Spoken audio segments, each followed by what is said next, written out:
Mayte from AfterBuzz. Hi. Nice to meet you. I love this microphone. It's so cute. It's a bee. So I want to get a tattoo of a bee on my knee so bad, so I could be the bee's knees.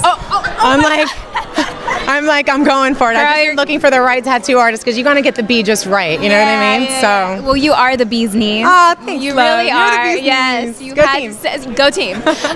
You've had such a great trajectory in your career. Yeah. How is this role different from any other role that you've taken upon in the past? You know, I love that idea. People are like, oh, strong women. I'm like, first of all, that's redundant.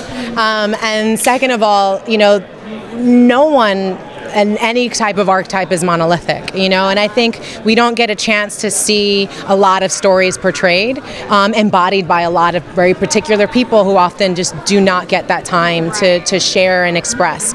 And I just love, you know, this is a story that's been adapted. The original character's real name was Benjamin Dill. You know, I'm Allegra Dill, and I just love that I got that opportunity to kind of explore what it is to be a woman in her position in a story so big that she's at the center of.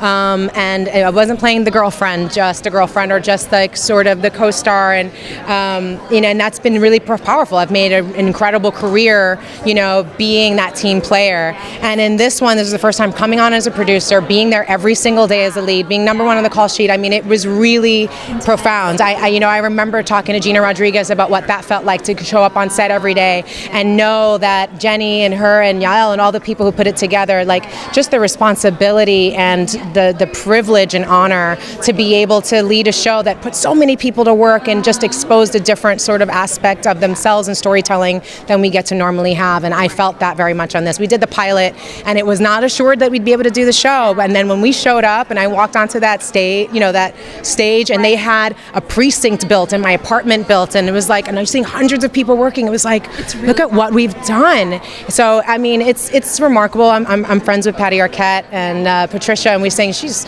you know, we're so much older, and we've been told pretty much our entire careers that at some point, as soon as the wrinkles come in, like don't expect to be working anymore. But somehow, some way, I've still been able to keep working. She's still been able to working, and actually, the stories have just gotten better, and the characters. And this is definitely one of those moments, revelations, where I'm just really grateful I never gave up.